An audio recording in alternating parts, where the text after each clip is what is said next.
Escucha el análisis más profundo en el tema migratorio en podcast Radio América HN, con nuestra entrega Dimensión Migratoria, Desplazamiento más allá de las fronteras, episodio 9, temporada 2, con el alcalde del Distrito Central, Jorge Aldana, moderado por el periodista Lesman Morazán Reyes.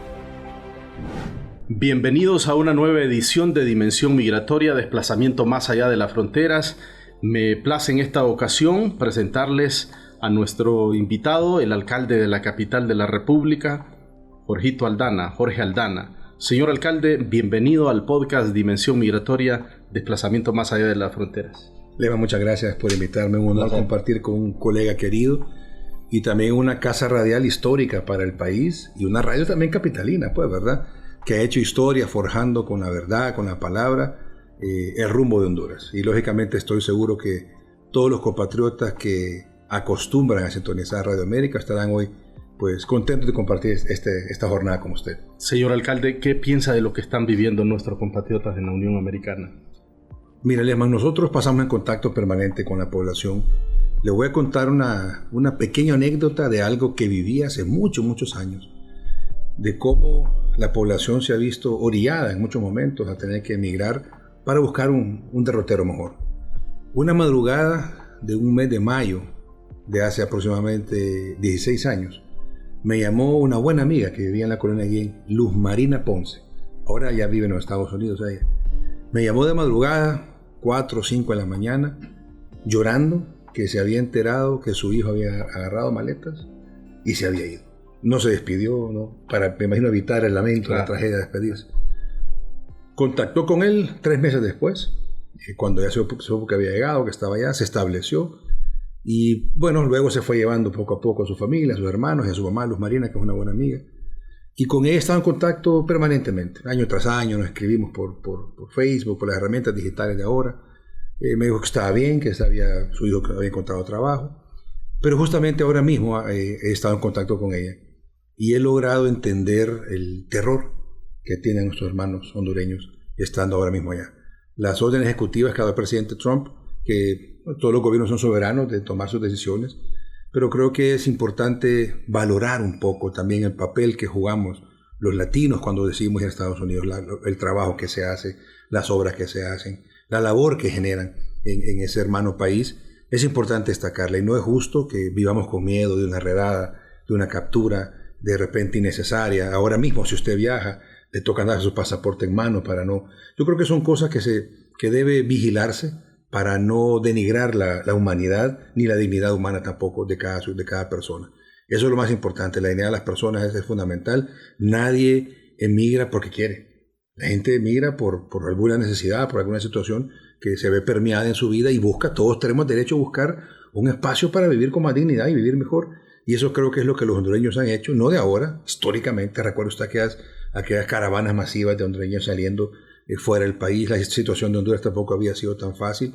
Hoy hay un proyecto nuevo también que está implementando el gobierno de la República que se llama Hermano, vuelve a casa, para aperturar algunas oportunidades a las personas que retornan deportadas a Estados Unidos con atención a algunos bonos de entrega. Al final estas familias, el gobierno de Honduras los recibe con los brazos abiertos en caso que les toque regresar, pero igualmente el trato que reciben en este momento fuera del país es inhumano. Sí, bueno, ese sentimiento solidario que le percibo, alcalde, conteste usted acá usted sabe que la capital se ha convertido en una ciudad de tránsito. Así es. De migrantes. ¿Qué rol ha jugado la alcaldía, digamos, en el caso de la población venezolana? Importante que lo pregunte Lesman, porque cuando pasa un hermano venezolano de Sudamérica, de cualquier país que quiere ir en tránsito hacia el norte, yo siento que es como que un compatriota esté pasando por frontera mexicana y que los alcaldes allá, las autoridades allá le brinden también atención, porque es como un hermano que pasa. Cada persona que pasa por la capital, que la logramos atender, yo siento un alivio y siento que también en otro país un hondureño va a ser atendido de igual manera en una razón de ese tipo. Nuestra labor en atención a los hermanos migrantes de Venezuela y otros países que pasan por la ciudad ha sido integral, con atención médica, atención en salud, con provisiones, frazadas, junto al gobierno también buscar espacios de alojamiento temporal, y de hecho eso nos condujo a que ACNUR nos premiara a la ciudad capital como una ciudad solidaria. Hoy somos una ciudad solidaria frente a los migrantes, frente a la actitud de los migrantes. Hemos generado mucha interacción tanto con el Instituto Nacional de Migración, con Cedesol, igualmente internamente a la alcaldía municipal, para atender con programas sociales los temas migrantes. ¿Y ha ocupado parte de su tiempo para ir a hablar con ellos, para dialogar con ellos? Sí, nosotros fuimos una vez... ¿Qué le comentan? Bueno, es la misma situación de todo migrante, la misma situación de querer estar mejor, de los problemas en los países.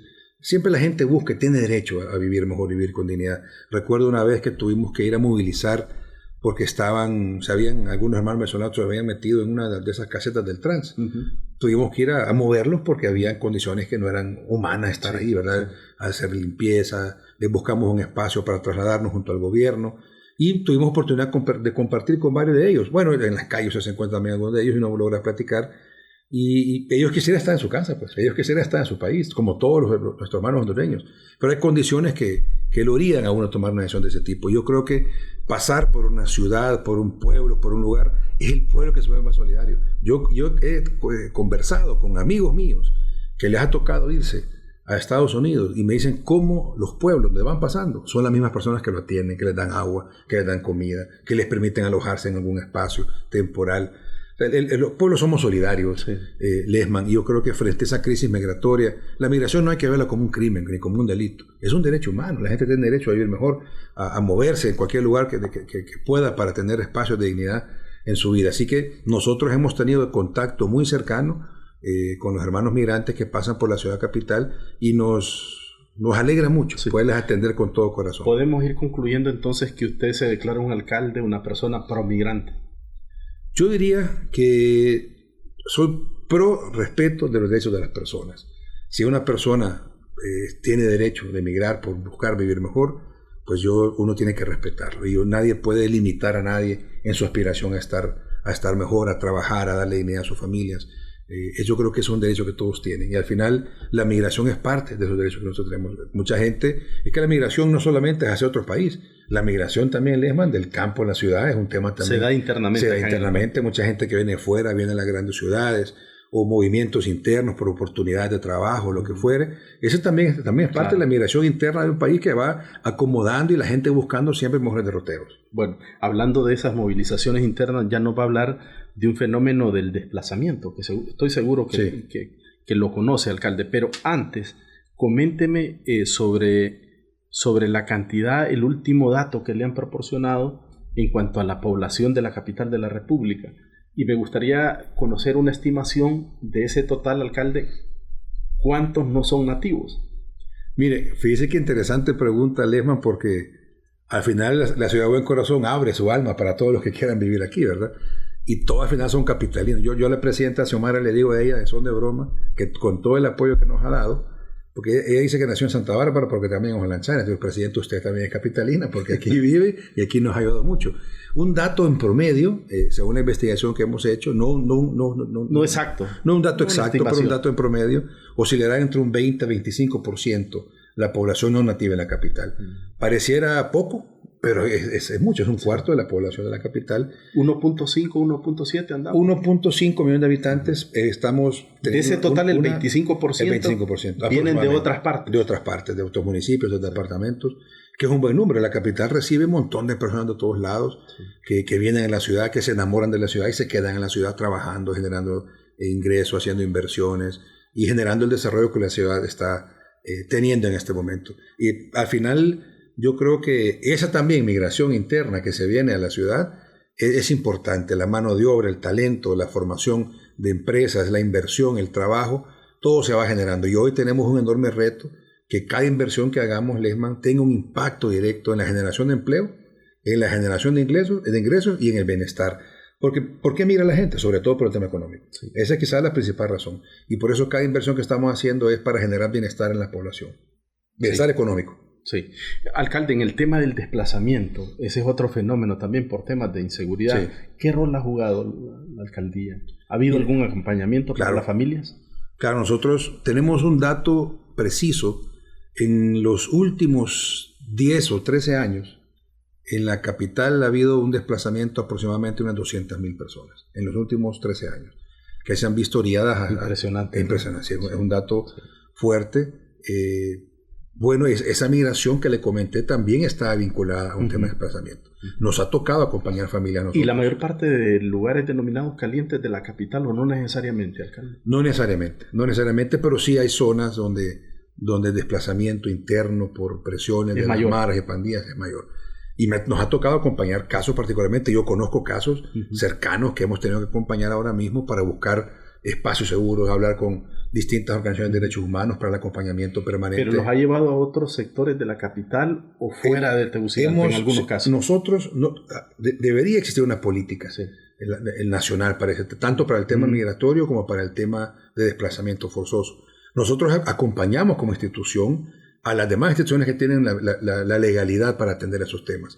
Pero sí nosotros hemos tenido que identificar con otras instancias casas seguras, por ejemplo, para ese movimiento de personas que han sido desplazadas por alguna razón de inseguridad. Como le digo, son aproximadamente 200.000 a 250.000 personas en los últimos 10 años, 13 años, que se han visto desplazadas forzosamente. O sea, tuvo un tiempo el país donde se lucha por cambiar permanentemente el tema de seguridad, la tasa de homicidios, pero un tiempo que nuestro país tuvo una tasa de homicidios de 85 de cada. O sea, ese fenómeno se ha reducido a su criterio, en base a los datos que le han proporcionado. Y a la realidad, porque yo paso en los barrios todo el tiempo, y yo ando solo, no ando, yo voy al camino, me bajo a una pulpería, estoy en distintos lugares, no tengo temor porque tengo mi frente en alto y eso me permite estar en contacto con la población. Sí ha bajado mucho ese dato del desplazamiento forzoso de las personas, pero sí hubo muchos momentos en el pasado donde era un tema muy crítico, mucho temor en las comunidades.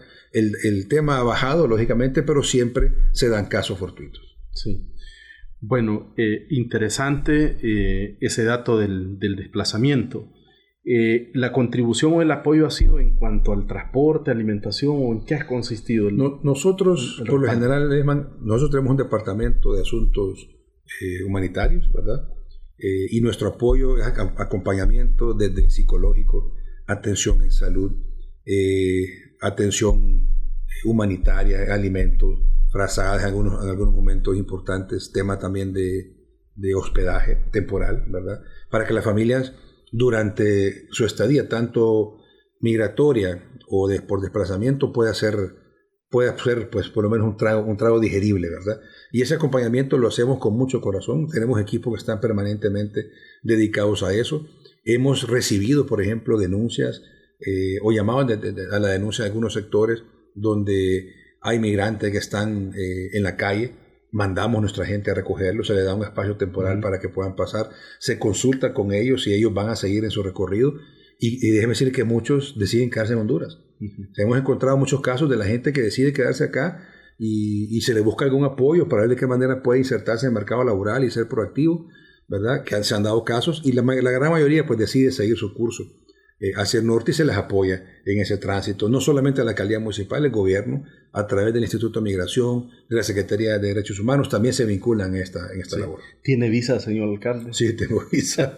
¿Y su relación con la embajada estadounidense? Muy buena. Recientemente, antes de que se fuera, la embajadora, una dama con nosotros, nos apoyó mucho en todas las políticas y acciones que hicimos. Es más, me sorprendía a mí que cada vez que invitábamos una actividad a la embajadora era la primera en llegar. Recientemente que se fue Nate Macklin, que era el consejero político de la Embajada Americana, con él nos reuníamos cada 6 meses a conversar sobre los temas. La última reunión que tuvimos fue para analizar un poco las elecciones del 9 de marzo, toda la complicación que se dio en las urnas aquí en la capital. Una muy buena relación con la Embajada Americana, de colaboración, de cooperación y sobre todo de acompañamiento de algunas acciones. De hecho, nosotros fuimos a dejar inaugurada la embajada nueva, una inversión enorme en la capital. Les ayudamos también con la reparación de calles. ¿Invitaron a la inauguración? Estuvimos ahí, sí, estuvimos a la inauguración primera, que fue solo la parte gris, después la inauguración de la embajada, y colaboramos en todos los temas legales, de requisitos para los permisos de construcción. Es más, ahora mismo estamos terminando de reparar la calle de atrás de la embajada, que le estamos dejando con concreto hidráulico, porque será una zona, en esa zona donde está la embajada nueva, confluye la embajada americana. Hay 3 hospitales, está el Tórax, San Felipe y el Instituto del Diabético. Hay escuelas, hay otras instituciones de gobierno, abajo están los juzgados. Es una calle muy transitada, entonces mejorando la red vial en el sector para mejorar la fluidez y que el tráfico de personas que va a haber ahora ahí no se vea afectado en la movilidad de todos los demás. ¿Esa amistad con la embajada, con los estadounidenses, no le ha traído algún problema a nivel de partidario, le digo? Porque muchos correligionarios suyos tienen un discurso bastante antiimperialista, muy marcado. Bueno, no, fíjense, no, realmente yo creo que hay todos tenemos derecho a pensar, ¿verdad? Y analizar las cosas de nuestro criterio. Yo sé que el gobierno de la República, porque lo he hablado con la presidenta, lo he hablado con la ex canciller Reina y con el actual canciller que estuvo embajador en Washington, Javier Wu. La relación con Estados Unidos del gobierno es muy buena. De repente habrá algunas posiciones, en verdad, diferenciadas, pero yo puedo decir, I love America, pues. I love America. America loves us, too. O sea, yo no tenemos temor. Yo sé que ahí hay muchos hondureños que viven en Estados Unidos que han encontrado. ¿Usted reconoce a los Estados Unidos como ese socio histórico? Sí lo es, claro. Yo creo que todas las relaciones, Lesman, con países, con personas, con instituciones, deben ser relaciones de respeto. Porque también como país tenemos dignidad, tenemos soberanía para poder tomar también nuestras propias decisiones. Tener una buena relación no significa tener sumisión, ¿verdad? Nosotros tenemos que cuidar los intereses de los hondureños. Vea lo que está pasando ahora con nuestros compatriotas en Estados Unidos. Como le digo, uno respeta las decisiones que toma, pero no comparte el resultado, que es la zozobra, el temor con el que están pasando, no solamente los hondureños, sino que todos los migrantes que no están regularizados en Estados Unidos. Pero de hecho la relación con el gobierno de Estados Unidos, con el gobierno de Honduras, con la alcaldía municipal ha sido muy, muy fuerte. Y además agradecer también el espacio para que muchos hondureños allá puedan desarrollar su vida en plenitud y generar ingresos, desarrollo y sobre todo el sostenimiento de la economía local. ¿Verdad? Las remesas son fundamentales para el sostenimiento de nuestro país y eso no lo podemos desconocer. Sí. Alcalde, ¿está consciente que tenemos ese gran desafío como país de ir a las raíces de lo que está provocando que nuestra gente se siga yendo? Le comento que hay ciudades, o digo pueblos, comunidades, pueblos, aldeas, que ya la población económicamente activa se ha ido. Yo comparto con usted, Lesman, y creo que ese es el gran reto, porque uno siempre está atajando el problema al final, y el problema sigue recorriendo y recorriendo y recorriendo. Yo le voy a poner un ejemplo de otra manera. Por ejemplo, en el tema de vulnerabilidad, que es un tema fuerte en la ciudad. Barrio Los Jucos. 50 años de que solo hacíamos dragado para que el agua pasara, pero todos los años inundaba. Todos los años había que sacar la gente de ahí. O sea, nos fuimos a la raíz del problema, identificamos la raíz del problema, hicimos una obra de mitigación y a partir de hoy ese barrio no se va a volver a inundar. Igual es en el caso de las personas. Si nosotros no llegamos a la raíz, a lo que provoca, al génesis del problema, vamos a seguir viviendo lo mismo. Toca hacer inversión. Yo creo que el gobierno de la República ha tomado decisiones importantes para poder invertir en las cosas que realmente son claves en la vida de la persona: educación, salud, seguridad, en los niños. Además, los niños es ahí el gran futuro del país, donde podemos empezar a cambiar la historia para los próximos años. Nosotros no podemos pensar en un Honduras para el periodo de gobierno, porque eso sería demasiado egoísta y demasiado limitada nuestra visión. Hay que pensar en la ciudad futura, hay que pensar en el país futuro y cómo comenzar a dejar un legado en el presente. No es que empecemos a pensar en el futuro trabajando allá, no, es trabajar hoy para construir el futuro. Nosotros en la ciudad estamos trabajando un plan maestro que nos va a permitir justamente eso, es tener la ruta clara de hacia dónde tiene que crecer la ciudad de aquí al año 2050. Y esa ruta nos va a permitir entender que la génesis de los problemas, si no nos sentamos a planificar, a revisar, a pensar, jamás lo vamos a resolver. Es de planificar y pensar en el futuro. Pero claro, muchas veces nos consume mucho el día a día, el problema por acá, el problema económico, que el pago, que todo lo que implica el día a día. Está bien, hay que ocuparse del día a día, pero hay que sentarse a planificar el futuro y es lo que nosotros hemos hecho en la ciudad, pensando en dejar un legado importante. No es ganar una elección o perder una elección, eso al final, eso es pasajero. Gobernantes han habido, habrán todo el tiempo. Es dejar un legado importante para el futuro de la ciudad y el futuro del país. Alcalde, ¿cuántos periodos más se mira como edil de la capital? Esa pregunta, esa hay que hacerla al pueblo. Hay que hacerla al pueblo. Mire, yo todas las mañanas me levanto, le pido a Dios y a la Virgen que me den sabiduría, que me permitan trabajar con alegría y con amor por la ciudad. Cuando el pueblo diga que hemos hecho las cosas bien, ahí seguiremos. El pueblo dice que, pues, porque al final el pueblo es el que manda. Nosotros todos los días actuamos con honestidad, con decencia, con coraje, con convicción, con pasión, para poder resolver los problemas de la ciudadanía. Y eso nos motiva. Yo se lo digo, yo me levanto cada día motivado. Los problemas a mí no me amilanan ni me hacen sentir debilitado, más bien me dan fortaleza para poder avanzar. Estamos de cara a un proceso electoral y el pueblo sabrá valorar si nuestra gestión ha sido honesta, responsable y hemos trabajado duro sorteando problemas sin quejarnos del pasado, ¿verdad? Porque eso también es importante. Uno lo eligen para resolver cosas y no para estar lamentándose del pasado. Hay cosas que hay que decirlas, pero bueno, con el empuje de ir resolviendo poco a poco. Señor alcalde, ha sido un verdadero placer Igualmente. que haya estado con nosotros en Dimensión. Se nos fue volando el tiempo. No lo sentí. El alcalde de la capital de la República, Jorge Aldana, con nosotros en el podcast Dimensión Migratoria, Desplazamiento Más Allá de la Frontera. Escucha este y todos los episodios en Spotify, Deezer, Apple Podcast, YouTube Podcast y en nuestra página web www.radioamerica.hn. Podcast Radio América HN.